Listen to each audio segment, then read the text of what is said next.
Hello friends, MS coder में आपका स्वागत है। आज की इस वीडियो में हम सीखेंगे एसिंग सब्जेक्ट के बारे में। लास्ट की वीडियो में हमने जाना था सब्जेक्ट के बारे में और उसका हमने प्रैक्टिकल करके भी देखा था। आज की इस वीडियो में हम एसिंग सब्जेक्ट के बारे में जानेंगे और इसका प्रैक्टिकल करके भी देखेंगे। तो देखिए, जो एसिंग सब्जेक्ट होता है ये भी एक ऑब्जर्वेबल होता है और ऑब्जर्वेबल का काम क्या होता है कि डेटा को एमिट करना होता है, यानी कि एक कंटेनर की तरह ये होता है और इसके अंदर डेटा होता है और उस डेटा को क्या करता रहता है, एमिट करता रहता है। लेकिन ऑब्जर्वेबल के अंदर डेटा आएगा कहाँ से? इसके पास पहले डेटा आएगा तभी तो ये उसको एमिट करेगा। तो एक होता है ऑब्जर्वेबल और एक होता है ऑब्जर्वर। ऑब्जर्वर का काम क्या होता है कि ऑब्जर्वेबल के अंदर डेटा को ये क्या करता रहता है, पुश करता रहता है, यानी कि इसके अंदर डेटा को ये डालता रहता है। किसके हेल्प से? नेक्स्ट मेथड एक होता है RxJS के पास, उसको ये यूज करता है और यूज करके जो भी डेटा इसके अंदर पुट करना होता है ऑब्जर्वेबल के अंदर, तो ये उसको पुट कर देता है। यानी कि ऑब्जर्वेबल जो होता है एक तरह से कंटेनर का काम करता है। यहाँ पर जितने भी सब्जेक्ट होते हैं, जैसे सब्जेक्ट, बिहेवियर सब्जेक्ट या फिर एसिंग सब्जेक्ट, ये सब क्या होते हैं? ऑब्जर्वेबल होते हैं। एक होता है यहाँ पर कंज्यूमर। कंज्यूमर का काम क्या होता है कि ऑब्जर्वेबल जो भी डेटा को एमिट कर रहा है उसको ये क्या करता है, कंज्यूम करता है, एक्सेस करता है। लेकिन कैसे एक्सेस करता है? सब्सक्राइब मेथड के थ्रू। यानी कि कंज्यूमर का काम होता है कि जो भी डेटा एमिट किया जा रहा है उसको ये एक्सेस करेगा with the help of subscribe method. और ऑब्जर्वर का काम क्या होता है? डेटा को पुट करना होता है ऑब्जर्वेबल के अंदर with the help of next method. तो इस तरह से हम क्या करेंगे कि आज की इस वीडियो में हम सीखेंगे कि जो एसिंग सब्जेक्ट होता है वो कैसे डेटा को एमिट करता है। देखिए, जो एसिंग सब्जेक्ट होता है क्या करता है कि जैसे ही, यानी कि जो ऑब्जर्वेबल का जो डेटा एमिट हो रहा है, जैसे ही वो एमिट का प्रोसेस कंप्लीट हो जाता है, जो लास्ट में इसने डेटा को एमिट किया होगा केवल वही कंज्यूमर को मिलेगा। तो इसको हम समझते हैं कि एक, जैसे हमारे पास कोई एक यूजर है, हम इसको इस तरह से समझते हैं कि ये हमारे पास कौन है? एक यूजर है। अब इस यूजर ने क्या किया कि एक एपीआई को कॉल किया, कोई भी एक एपीआई इसने हिट मारी और उस एपीआई के पास, यानी कि जो आपका डीबी है, सर्वर है, जो भी है, वो एपीआई की जो कॉल गई वो सर्वर के पास गई और यहाँ से कुछ रेस्पॉन्स आ रहा है। मतलब हर मिनट के बाद या हर सेकंड के बाद कुछ रेस्पॉन्स आ रहा है एपीआई के थ्रू। लेकिन यूजर को ये चाहिए कि मुझे सिर्फ फाइनल रिजल्ट मिले, यानी कि बीच में मुझे या तो अनकम्प्लीट रेस्पॉन्स इसको नहीं चाहिए। इसको चाहिए कि जब इसका एपीआई का पूरा रेस्पॉन्स आ जाए, यानी कि फाइनल डेटा है, तब इसको मिले। तब हम वहाँ पे क्या करते हैं? एसिंग सब्जेक्ट को यूज करते हैं। एसिंग सब्जेक्ट क्या करता है कि ये डेटा को एमिट करता रहता है, लेकिन जैसे ही वो एमिट का प्रोसेस कंप्लीट होता है तभी ये क्या करता है? उस डेटा को कंज्यूमर तक भेजता है। तो इसको हम समझते हैं कि कैसे हम इसको यूज करते हैं। देखिए, सबसे पहले यहाँ पर आपको एक कंपोनेंट बना लेना है। कोई भी आप कंपोनेंट बना सकते हो और आपको एक सर्विस बनानी है। तो हम पहले से ही सर्विस बना चुके हैं क्योंकि हमने बहुत सारी वीडियोज देखी है इस सर्विस के थ्रू। तो आज की इस वीडियो में इस सर्विस के ही अंदर हम क्या करेंगे? एसिंग सब्जेक्ट को यूज करेंगे। तो एसिंग सब्जेक्ट को यूज करने के लिए पहले हमें क्या करना होगा? यहाँ पर एसिंग सब्जेक्ट का कोई भी एक वेरिएबल बना लेना होगा। तो हम बना लेते हैं नोटिफिकेशन के नाम से एक वेरिएबल और इसके अंदर हम ऑब्जेक्ट डाल देंगे एसिंग सब्जेक्ट का और इसका टाइप रहेगा एनी, की किसी भी टाइप के डेटा को एमिट कर सकता है। अभी इस नोटिफिकेशन को हमें क्या करना है? सब्सक्राइब करना है, यानी कि जो यूजर जिस भी कंपोनेंट के अंदर हम डेटा को एक्सेस करना चाहते हैं वहां पर हमें इसको सब्सक्राइब करना है। तो एक कंपोनेंट बनाया हुआ है मैंने यहाँ पर एसिंग सब्जेक्ट के नाम से। आप कोई भी एक कंपोनेंट बना सकते हो और यहाँ पर सबसे पहले आपको क्या करना है? एक कंस्ट्रक्टर बना लेना है। तो इस तरह से मैं एक कंस्ट्रक्टर बना लेता हूँ और इसके अंदर क्या करना है? उस सर्विस को जहां पर हमने क्या किया है, इस ऑब्जर्वेबल का ऑब्जेक्ट बनाया, उसको यहाँ पर हमें एक्सेस करना है, यानी कि इसको इंजेक्ट करना है। तो यहाँ पर मैं इंजेक्ट करा लेता हूँ इसको, माई सर्विस नाम है उसका। तो इस तरह से हमने क्या किया? यहाँ पर इसको इंजेक्ट करा लिया। अब देखिए, हमें करना क्या है कि जब भी वो ऑब्जर्वेबल क्या करे, डेटा को एमिट करे, तो उस डेटा को हमें एक्सेस करना है। लेकिन एक्सेस कैसे करेंगे? हम सब्सक्राइब करके। तो यहाँ पर हम उसको सब्सक्राइब कर लेते हैं, this dot service dot notification dot, यहाँ पर कर लेते हैं हम सब्सक्राइब। तो जैसे ही हम इसको सब्सक्राइब करेंगे तो इसका एक रेस्पॉन्स आएगा जिसको हम किसी भी एक टेम्परेरी वेरिएबल के अंदर स्टोर करके रख सकते हैं और वो रेस्पॉन्स कहाँ पर आएगा? इस रेस्प के अंदर आएगा, यानी कि इस वेरिएबल के अंदर आएगा। और इसको मैं क्या करता हूँ? एक वेरिएबल के अंदर स्टोर करा लेता हूँ दिस डॉट रिजल्ट करके, यहाँ पर हम इसको इसके अंदर स्टोर करा लेते हैं। लेकिन अब ये एरर दे रहा है क्योंकि हमने इसको डिक्लेयर नहीं किया है रिजल्ट को। तो यहाँ पर रिजल्ट को हम क्या करते हैं, डिक्लेयर भी कर लेते हैं और इसका टाइप दे देते हैं हम एनी। अब हमें क्या करना है कि इस रिजल्ट को यहाँ पर इसकी HTML फाइल के अंदर इसको क्या करना है, डिस्प्ले भी कराना है। तो यहाँ पर मैं इसको इंटरपोलेशन के थ्रू क्या करता हूँ, डिस्प्ले भी करा देता हूँ। अब यहाँ पर मैं क्या करता हूँ कि पहले एक इनपुट बनाता हूँ। इनपुट क्यों बना रहे हैं हम यहाँ पर, ताकि हम इसके अंदर डेटा को एमिट कर सके ऑब्जर्वेबल के अंदर। तो यहाँ पर प्लेस होल्डर भी ले लेते हैं हम, एंटर,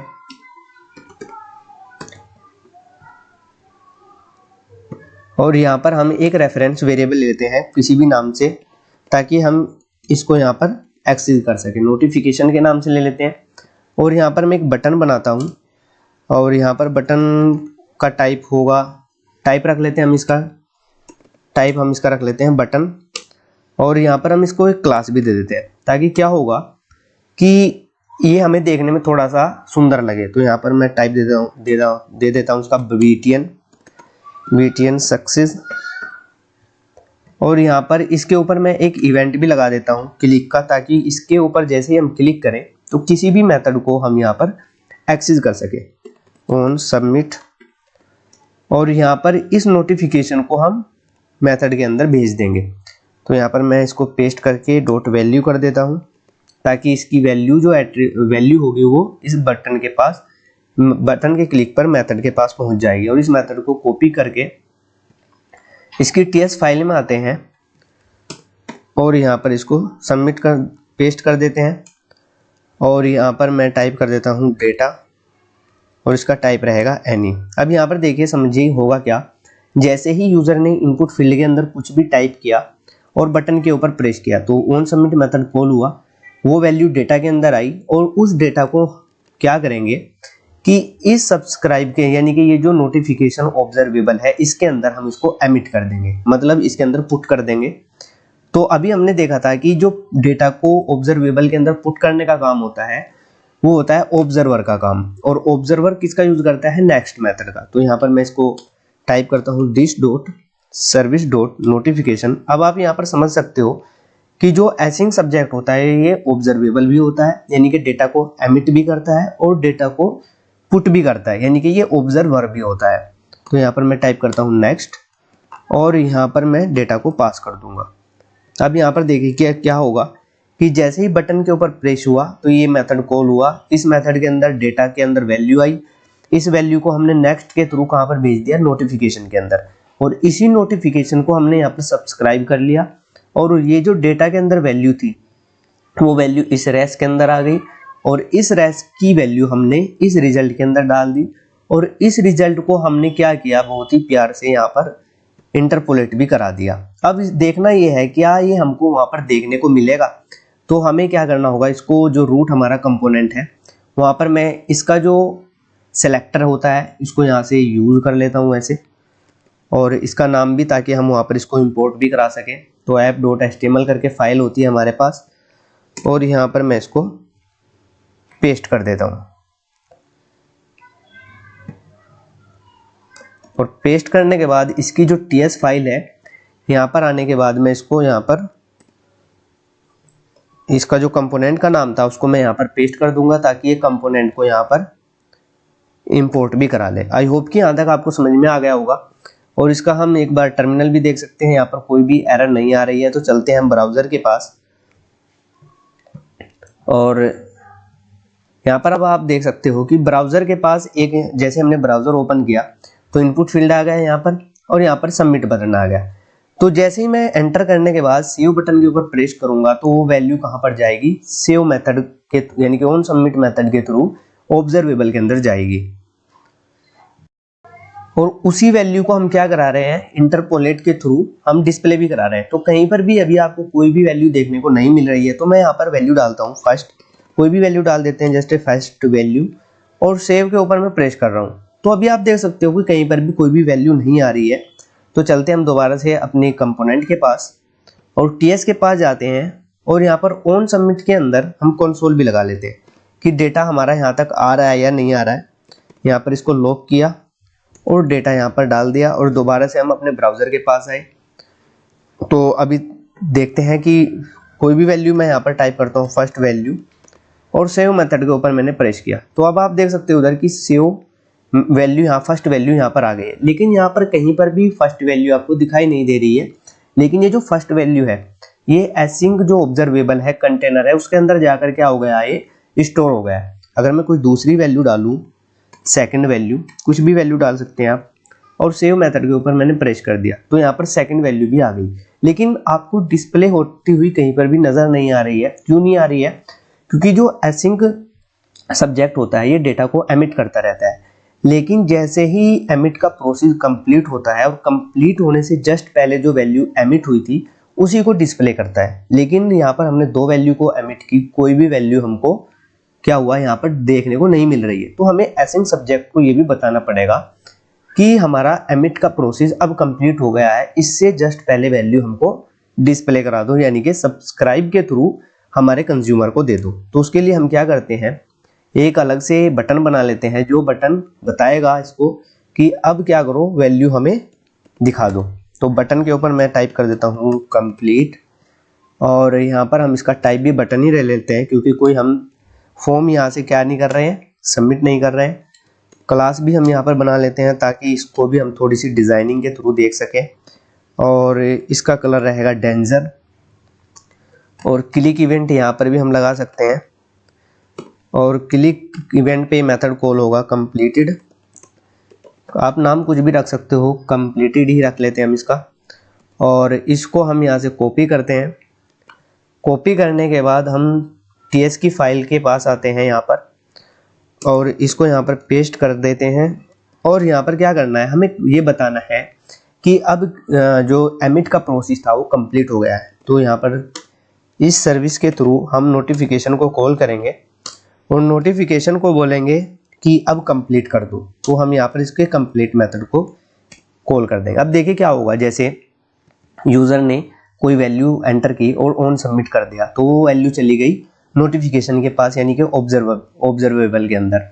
उसने दूसरी बार भी ऐसा किया, तीसरी बार भी ऐसा किया, तो इस तरह से उसने 3 वैल्यू पुट कर दी ऑब्जर्वेबल के अंदर।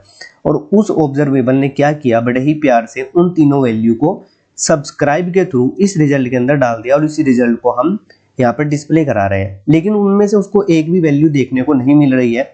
तो ऑब्जर्व जो यूजर था उसका दिमाग खराब हो गया और उसने क्या किया, कंप्लीट मेथड के ऊपर प्रेस कर दिया। जैसे ही कंप्लीट मेथड के ऊपर प्रेस हुआ तो इस नोटिफिकेशन ने क्या किया, कंप्लीट मेथड को कॉल कर दिया, यानी कि जो एमिट का प्रोसेस था वो कंप्लीट हो गया। और कंप्लीट होने से जस्ट पहले जो यूजर ने वैल्यू एमिट की थी वो डिस्प्ले हो गई। तो दोबारा हम आते हैं ब्राउजर के पास, और यहाँ पर दोनों बटन आ गए हैं। तो दोनों बटन एक दूसरे से मिले हुए हैं, तो थोड़ा सा हम इनके बीच में क्या करते हैं, गैप कर देते हैं। गैप करने के लिए हमारे पास इस तरह से हम यूज कर सकते हैं नॉन ब्रेक स्पेस को कॉल कर लेते हैं, और यहाँ पर आते हैं। तो अब आप देख सकते हो कि यहाँ पर वैल्यू दोनों बटन के बीच में थोड़ा सा गैप आ गया है। मैं यहाँ पर टाइप करता हूँ फर्स्ट, और यहाँ पर टाइप कर देते हैं फर्स्ट वैल्यू, और मैंने सबमिट कर दिया। अब की बार हम कर देते हैं सेकंड वैल्यू, और यहाँ पर सेकंड वैल्यू भी यहाँ पर जाकर पुट हो गई। इसी तरह से हमने क्या कर दिया, थर्ड वैल्यू भी यहाँ पर ऑब्जर्वेबल के अंदर डाल दिया। अब मैं इस कंप्लीट मेथड के ऊपर प्रेस करूंगा। इससे पहले कहीं पर भी आपको कुछ भी देखने को नहीं मिलेगा, लेकिन जैसे ही कंप्लीट किया मैंने, तो जो लास्ट में सबसे लास्ट में वैल्यू यहाँ पर एंटर की गई थी वो आपको डिस्प्ले हो जाएगी। तो मैं कंप्लीट के ऊपर प्रेस कर रहा हूँ, तो आप देख सकते हो कि थर्ड वैल्यू यहाँ पर आ रही है। तो इस तरह से एसिंक सब्जेक्ट का काम क्या होता है कि जो सबसे लास्ट में वैल्यू आती है रेस्पॉन्स में, यानी कि ऑब्जर्वेबल एमिट करता है, तो उसी को ही क्या कर देता है, कंज्यूमर के पास भेज देता है। तो आज की इस वीडियो में सिर्फ इतना ही रखते हैं कि एसिंक सब्जेक्ट काम कैसे करता है। आई होप कि आपको समझ में आया होगा। अगर फिर भी कोई डाउट हो तो प्लीज़ कमेंट बॉक्स में ज़रूर कमेंट कीजिएगा। Thanks for watching.